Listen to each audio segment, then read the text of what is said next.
শাড়ি পরে নামাজ হওয়া খুবই কঠিন। কারণ কোনো মহিলা যখন নামাজ পড়েন, পুরুষদের জন্য সতর হলো নাভি থেকে হাঁটু। মহিলারা যখন নামাজ পড়েন, মাথার চুল থেকে পা পর্যন্ত পুরোটা আবৃত করে রাখা ফরজ। কাপড় নেই, ন্যাংটো হয়েও নামাজ হবে। কিন্তু কাপড় আছে, যদি কোনো মেয়ে অন্ধকারে একা ঘরে নামাজ পড়েন, মাথার দুপাশটা চুল বেরিয়ে যায়, জুলফি বেরিয়ে যায়, পিছনের চুল বেরিয়ে যায়, হাতের কনুই বা হাতের বাজু বেরিয়ে যায়, শুধুমাত্র মুখমণ্ডল আর কবজি পর্যন্ত হাত, এটুকু বাদে থুতনির নিচে, গলার নিচে, পিঠের কাছে হাত, কনুই ইত্যাদি বা পায়ের গোড়ালির উপরে কোনো জায়গা যদি বেরিয়ে যায় নামাজের ভিতরে, নামাজ হবে না, ভেঙে যাবে। শাড়ি পরে কি এগুলো ঠিক রাখা যায়? খুব কষ্ট। আপনারা অনেকেই সুন্নতি পোশাক নিয়ে মাশাআল্লাহ খুব আবেগী। পুরুষদের সুন্নতি টুপি, সুন্নতি জামা, কিন্তু মেয়েদের সুন্নতি পোশাক কি কোনো পুরুষ আজ পর্যন্ত আমার কাছে শুনিনি। কারণ আমরা মনে হয় চিন্তা করি যে এই বউটা দুনিয়াতে আজীবন আমার জ্বালাইছে, যদি বউটার আবার আমি সুন্নত মতো চালাই তাহলে বেহেশতে আমার সাথেই যাবে, বেহেশতে জামা জ্বালাবে। কাজে ও যে পথে যায় যাক, যায় মরার পরে কিয়ামতেও দোজখে যাবে, আমি জান্নাতে যে একটা ভালো হুর পাবো। এরকম চিন্তা আপনাদের নাকি? হ্যাঁ হাজেরিন, তাহলে মেয়েদের জন্য ফরজ এবং সুন্নত পোশাক, যেটা রাসূলুল্লাহ সাল্লাল্লাহু আলাইহি ওয়াসাল্লামের স্ত্রী, মেয়েরা, মহিলা সাহাবীরা পরতেন। আমার একটা বই আছে, কোরআন সুন্নাহর আলোকে পোশাক, পর্দা ও দেহসজ্জা, বিশেষ করে মেয়েদের পোশাক, কান ফোড়ানো, নাক ফোড়ানো, চুল, বিভিন্ন বিষয় বিস্তারিত আনছি। ছেলেদের পোশাক, মেয়েদের ফরজ এবং সুন্নত পোশাক হলো বড় ম্যাক্সি, পূর্ণ হাতাওয়ালা, পায়ের গোড়ালির নিচে পর্যন্ত চুল, ঢিলে ডালা ম্যাক্সি। এটাকে আরবিতে বলা হয় দিরআ অথবা কামিজ। আর ম্যাক্সির নিচেই সায়া অথবা পাজামা, আর ম্যাক্সির উপরে বড় ওড়না। এই তিনটে পোশাক মুসলমান মেয়েদের জন্য সব সময়ের জন্য ফরজ এবং সুন্নত পোশাক। এই তিনটে পোশাক পরে নামাজ পড়লে নামাজ ইনশাল্লাহ হবে। তারপরেও মহিলা সাহাবীরা অনেক সময় নামাজের জন্য জিলবাব বা বোরকা পরে নিতেন। কথা বুঝতে পারেন? কাজেই মেয়েদের প্রতি অনুরোধ, আপনাদের প্রতি অনুরোধ, যে আপনাদের বাড়িতে মেয়েদেরকে, মায়েদেরকে, বোনেদেরকে, আপনাদের স্ত্রীদেরকে নামাজের জন্য অন্তত এই পোশাকগুলো পরতে বলবেন। আরো কথা আছে, আমাদের দেশে শাওয়ালের 6 রোজা পুরুষেরা বেশি থাকে না মেয়েরা? মেয়েরা বেশি দিনদার। আপনারা জুলুম করেন, সুযোগ দেন না দিন পালনের, দিন জানার, দিন মানার, তারপরে দিনের আবেগ তাদের বেশি। কিন্তু প্রশ্ন হলো, শাওয়ালের 6 রোজা ফরজ না নফল? আর পর্দা, ভালো করে বুঝে সুঝে বলেন, পর্দা কি? ফরজ। মেয়েদের জন্য ফরজ হলো পুরো দেহ ঢেকে রাখা। মেয়েরা বাইরে যাবেন, চাকরি করবেন, কর্ম করবেন, সব ঠিক আছে। আমরা যেমন বাইরে যাব, চাকরি করব, কর্ম করব, কিন্তু ল্যাঙ্গট পরে গেলাম, জাঙ্গিয়া পরে হবে? প্যান্ট পরে পায়জামা পরে গেলে হতো না? তবে মেয়েদের জন্য ফরজ হলো দেহটা ঢেকে রাখা।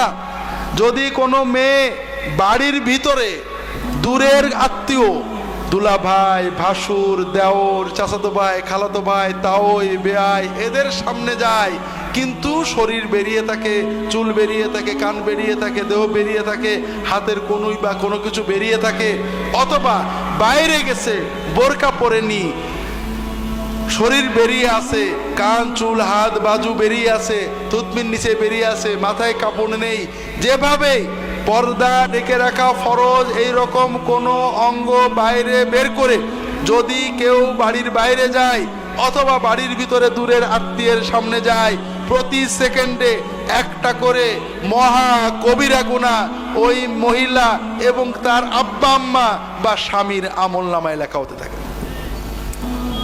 হাজেরিন, শাওয়ালের 6টা রোজা রেখে 60টা নেকি হলো।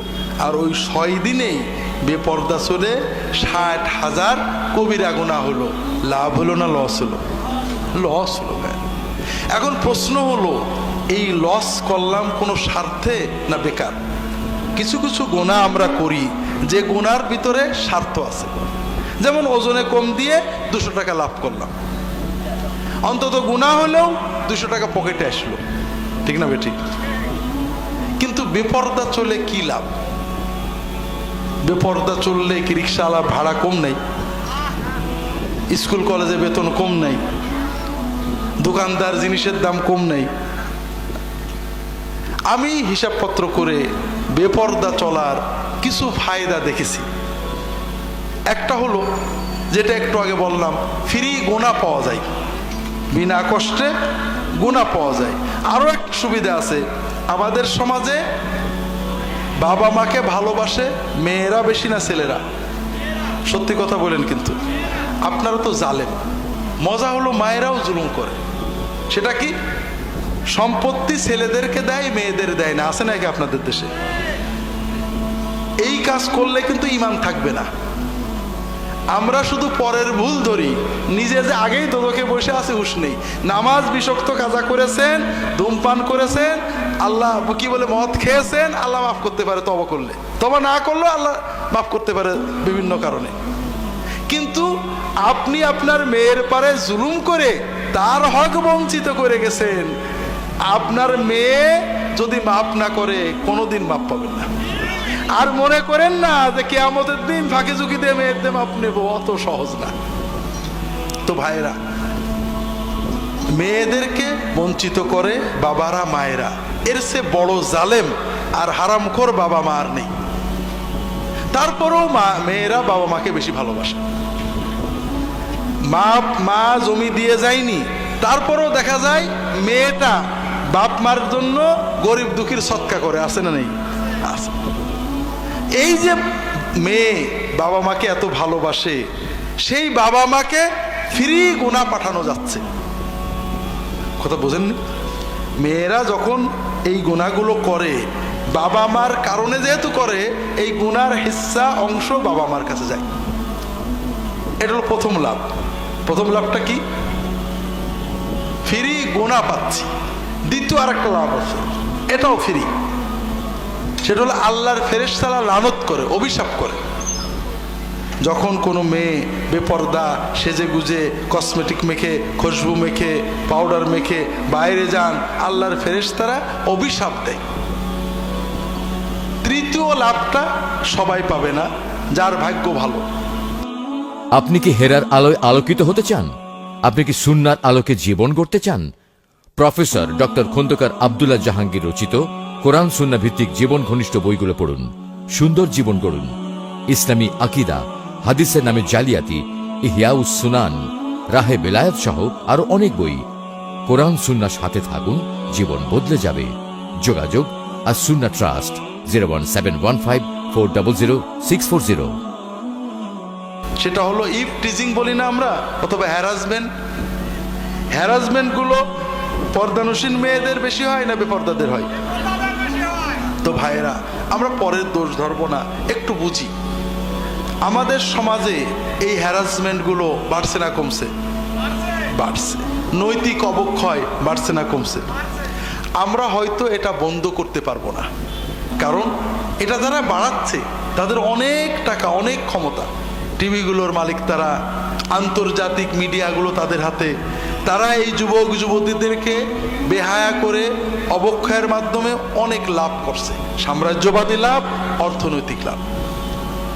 আমরা তাদের কাছে কিছু না চুনোপুটি। তো ভাইরা, দুনিয়াটা হয়তো আমরা পাল্টাতে পারবো না, অথবা দেরি হবে, আল্লাহ ভালো জানেন, কিন্তু নিজের পরিবারকে তো ঠেকাতে হবে নাকি বলেন? রবীন্দ্রনাথ ঠাকুরের জুতা আবিষ্কারের কবিতা আমরা পড়ছিলাম, আপনাদের তো মনে আছে।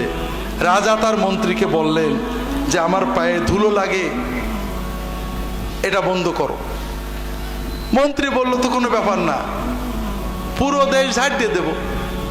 হাজার হাজার ঝাড়ুদার ঝাড় দেওয়া শুরু করলো, ধুলোতে দেশ ভরে গেল।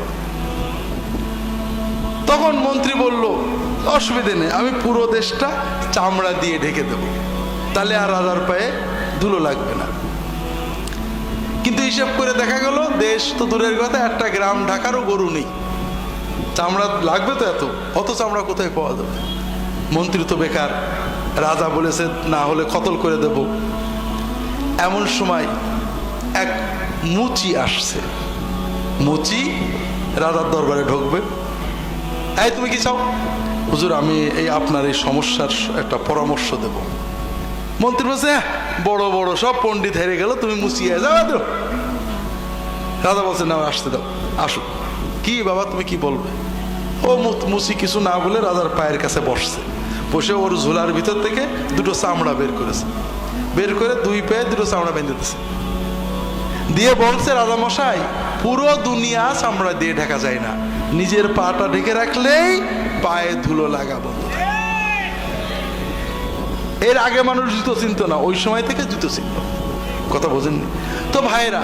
আমরা হয়তো পুরো দুনিয়ার অবক্ষয় বন্ধ করতে পারবো না, কিন্তু আমার আওলাদদেরকে তো বাঁচাতে হবে নাকি বলেন? আল্লাহ রাসূল দুটো জিনিস বলেছেন, নামাজ এবং পর্দা। আপনার আওলাদদের ছোট থেকে নামাজের অভ্যাস করান, ছেলে মেয়েদের পর্দা শেখান, ছোট বয়স থেকে ওদেরকে বোরকা পরান, পর্দা করান। আপনার ছেলে মেয়ে যদি নামাজ এবং পর্দা ধরে থাকে, সমাজ অবক্ষয় হবে, অন্য অনেক ক্ষতি হবে, ভালো হবে, মন্দ হবে। বিশ্বাস করেন, ইউরোপের জমিনে, আমেরিকার জমিনেও মুসলমান মেয়েরা বোরকা পরে বেড়াচ্ছে, তাদের কেউ টিজ করে না, যন্ত্রণা দেয় না। কাজেই বাঁচতে হলে ছেলে মেয়েদের পর্দার পথে আনেন। আমাদের আপনারা দিনদার মানুষ, মাথায় টুপি পরেছেন, বাড়িতেও টুপি পরে থাকেন, আমাদের টুপিটা ফরজ না সুন্নত? আর আমার স্ত্রী মেয়ে তাদের মাথায় কাপড় দেওয়া ফরজ না সুন্নত? আমি অনেক দেখি ভাইরা, দাড়িওয়ালা একটা মানুষ, পাগড়ি মাথায় একটা মানুষ, তার পাশে একজন মহিলা, মাথায় কাপড় নেই। এটা কেমন হলো? ফরজ তরক করে সুন্নত পালন করা, মাথায় পাগড়ি দিয়ে লুঙ্গি খুলে ফেলা। বাস্তব ভাইরা। তো ভাইরা, আওলাদদেরকে পর্দা করাতে হবে, নামাজ শেখাতে হবে। মেয়েদের বলবো যে পর্দা তো আল্লাহ মজা দিয়েছেন আপনার সম্ভ্রমের জন্য, আপনার নিরাপত্তার জন্য। আপনি পর্দা সহ সব করতে পারেন, কিন্তু পর্দা না করলে আপনি আল্লাহর কাছে আটকা পড়বেন, দুনিয়াতেও আটকা পড়বেন। পর্দা করলে যদি কোনো মেয়ে বাড়ির ভিতরে দূরের আত্মীয় এসেছেন, খাবার দিতে হবে, কথা বলতে হবে, বোরকা পরে নিয়েছেন, ওড়না পরে নিয়েছেন, বড় ম্যাক্সি ওড়না দিয়ে ঘোমটা দিয়ে শরীর ঢেকে নিয়ে গিয়েছেন, বাইরে যাওয়ার দরকার হয়েছে, বোরকা পরে নিয়েছেন, যতক্ষণ বোরকাটা পরা থাকবে, পর্দা করা থাকবে, একটা ফরজ ইবাদতের সওয়াব তার আমল নামায় জমা হতে থাকবে। যদি বাপ মা পর্দা শিখিয়ে থাকেন, বাপ মার আমল নামায় এই সওয়াবটা জমা হতে থাকবে। আর যদি স্বামী তাকে পর্দায় উদ্বুদ্ধ করে থাকেন, স্বামীর আমল নামায়ও সব জমা হতে থাকবে। হাজারিন, দ্বিতীয় বিষয়, পর্দা করলে লাভ কি? আমেরিকান একজন মেয়ে নাওমি ওলফ, যারা পিস টিভি দেখেন, পিস টিভিতে পর্দার আলোচনায় আমি বিষয়টা বলছিলাম, হয়তো অনেকে শুনেছেন। নাওমি ওলফ, তার একটা আর্টিকেল পড়ছিলাম, দ্য ওয়েল্ড মডেস্টি, পর্দায় ঢাকা সতীত্ব। উনি লেখছেন, আমরা ইউরোপ আমেরিকাতে বোরকা পরা মেয়েদেরকে খুব খারাপ জানি, সেকেলে মনে করি। আমাদের ধারণা তারা দুনিয়া বোঝে না, কসমেটিক বোঝে না, ম্যাচিং বোঝে না। তা আমি বিষয়টা নিয়ে ফিল্ড ওয়ার্ক করার জন্য আরব দেশে গেলাম, মরক্কো, তিউনিসিয়া, আলজেরিয়া, মিশর ইত্যাদি দেশে দেশে মার্কেটে যাইতাম। মহিলা বোরকা পরা মেয়ে দেখলে তার সাথে বন্ধুত্ব করার চেষ্টা করতাম, তার বাসায় যেতাম। আসলে বোরকা খোলার পরে ওরা কেমন, ময়লা না পরিষ্কার, ম্যাচিং না বোঝে না, কসমেটিক পরে না পরে না। তিনি বলছেন, বোরকা পরা মেয়েদেরকে দেখে দেখে দেখে দেখে আমি দেখলাম যে বোরকার ভিতরে ওদের ম্যাচিং, ওদের কসমেটিক, ওদের সৌন্দর্য, ওদের আধুনিকতা সবই আছে। তবে দুটো জিনিস ব্যতিক্রম পাইলাম। কটা জিনিস? দুটো। একটা হলো আমরা, উনি বলছেন ইউরোপে আমেরিকার মেয়েরা যেহেতু খুলে রাখে না, বারাক ওবামার পুরো দেহ ঢাকা আর তার ওয়াইফের পুরো দেহ খোলা। তিনি বলছেন যে আমরা ইউরোপ আমেরিকার ওয়েস্টার্ন মেয়েরা খুলে রাখি, আর খুলতে গেলে মেকআপ করতে হয়। আপনারা বুঝতে পারছেন না? যারা শুধু মুখ খোলে মুখটা মেকআপ করে, যারা হাত পুরোটা খোলে এখান থেকে পুরো মেকআপ করতে হয়। মেকআপ মানে কেমিক্যাল। এই জন্য মেকআপ করতে করতে এমন হয় যে মেকআপ না করলে পেতনি পেতনি দেখা যায়, চিনাই যায় না। মেকআপওয়ালা মেয়ে যদি আপনি মেকআপ ছাড়া দেখেন চিনতেই পারবেন না, মনে হবে দেখে ওর দাদি নানি না বড় বোন না কি যেন। কথা বোঝেন? উনি বলছেন আমরা মেকআপ ব্যবহার করতে করতে আমাদের স্কিনগুলো নষ্ট হয়ে গিয়েছে, মেকআপ ছাড়া আমাদের ভালো দেখায় না, অড লুকিং। কিন্তু এই বোরকা পরা মেয়েদের বাড়িতে যে দেখলাম, বোরকা পরার পর খোলার পরে ওদের যে স্কিন, ওদের যে নমনীয়তা, ওদের যে কমনীয়তা অ্যাঞ্জেলিক ফেরেশতার মতো মনে হয়। আপনারা এখানেও দেখেন ছোটবেলা থেকে যে মেয়েরা পর্দা করে তাদের স্কিনগুলো দেখেন, তাদের বাড়িতে যে তাদের স্কিনগুলো দেখেন, আর যারা পর্দা করে না তাদের স্কিনগুলো দেখেন, বুঝতে পারবেন। দ্বিতীয় কথা তিনি লিখেছেন যে আমরা ইউরোপে আমেরিকায় বেপর্দা অশালীনতার কারণে সারাদিন ন্যাংটো দেখি, সারাদিন ছেলে মেয়ে একসাথে কথাবার্তা হ্যান্ডশেক, যে কারণে স্বামী এবং স্ত্রীর মাঝে যে একটা আন্তরিক ঘনিষ্ঠতা এটা থাকে না। স্বামী স্ত্রীর যে ঘনিষ্ঠতা সারাদিন বেটাস বেটি দেখা হয়, কাজে স্বামীর প্রতি আলাদা টান, স্ত্রীর প্রতি আলাদা টান, এটা আমাদের থাকে না, যেটাকে ওনার ভাষায় ল্যাক অব লিবিডো। কিন্তু পর্দানসীন পরিবারগুলোতে যে দেখলাম তাদের স্ত্রী এবং স্বামীর ভিতরে যে মহব্বত, টান, আন্তরিকতা আমাদের তুলনায় অনেক অনেক বেশি। তো কাজেই আল্লাহ তাআলা আমাদেরকে পর্দার বিধান দিয়েছেন আমাদের কল্যাণের জন্য। কার কল্যাণের জন্য? আমাদের কল্যাণে। আল্লাহ যত বিধান দিয়েছেন সব বান্দার কল্যাণে।